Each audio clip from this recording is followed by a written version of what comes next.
For Pacifica Radio, I'm Christina Onnested.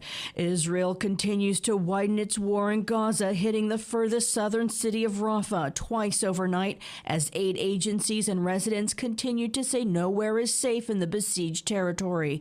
Israeli forces are also ramping up attacks in the second largest city, Khan Yunis, also in the south, allegedly striking the home of a Hamas leader and hitting a residential block, destroying civilian buildings. The death toll there is unknown. Dozens are believed to be trapped under the rubble.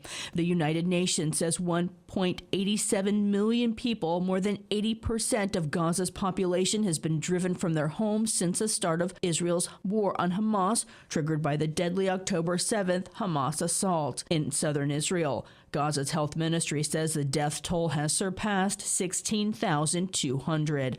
United Nations Secretary General Antonio Guterres Tuesday invoked Article 99 of the UN Charter for the first time, citing a severe risk of collapse of the humanitarian system in Gaza. Here's UN spokesperson Stefan Dujarric. Given the scale of the loss of human life in Gaza and in Israel in such a short amount of time, the Secretary General has today delivered a letter to the President of the Security Council invoking Article 99 of the Charter of the United Nations. The Secretary General urges the members of the Security Council to press to avert a humanitarian catastrophe, and he appeals for a humanitarian ceasefire to be declared. The invocation of Article 99 allows the UN Secretary General to bring the attention of the Security Council to any matter which, in his opinion, may threaten the maintenance of international peace and security. Israel pushed back. A spokesperson called it Kafkaesque.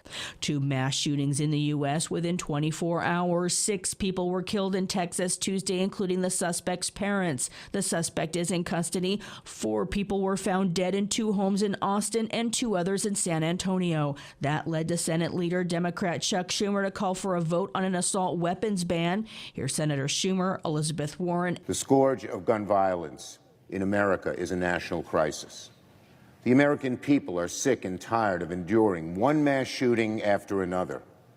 They are sick and tired of vigils and moments of silence for family, friends, classmates, co-workers. Our kids are growing up seeing military rifles in civilian hands on the streets and in their classrooms. Since 2011, the rate of children dying from firearms has skyrocketed by nearly 90%. Enough is enough. Republicans blocked those efforts and 2 other gun control bills. Then hours later, a mass shooting at the University of Nevada left 3 people dead and a 4th in critical condition. The suspect, a professor. The AP's Ed Donahue reports. A gunman opened fire on the campus of the University of Nevada, Las Vegas. Campus Police Chief Adam Garcia. Officers immediately responded, engaged the suspect. The suspect at this point is deceased. Sheriff Kevin McMahill says there is no further threat. Of course, we have no idea on the motive.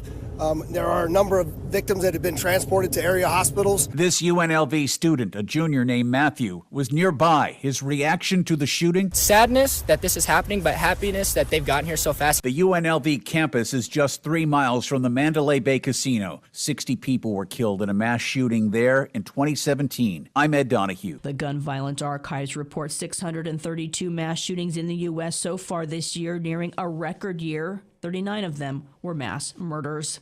Wednesday marked the 11th National Vigil for all victims of gun violence.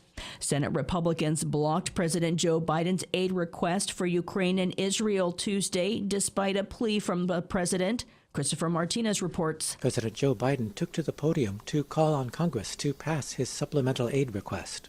This cannot wait. He says it's stunning that we've gotten to this point, saying House Republicans are willing to give Russian President Vladimir Putin the greatest gift he could hope for. Russian forces are committing war crimes. He says he thought negotiations were making real progress on his national security supplemental aid request until they reached an impasse over Republican immigration and border policy demands, mostly dealing with asylum. This has to be a negotiation. Republicans think they get everything they want without any bipartisan compromise. That's not the answer. Later in the Senate debate, Democrats largely framed Ukraine aid in terms of stopping aggression, protecting civilians, and defending a world order based on rule of law rather than military might. Republicans, however, hewed to their own priorities. They want to take their own House-passed border bill, H.R. 2, and fold it into the aid package. George Marshall is a Republican from Kansas. America needs to get its own house in order before we can help fix other people's houses. I'm Christopher Martinez. I'm Christina Onnested, reporting for Pacifica Radio.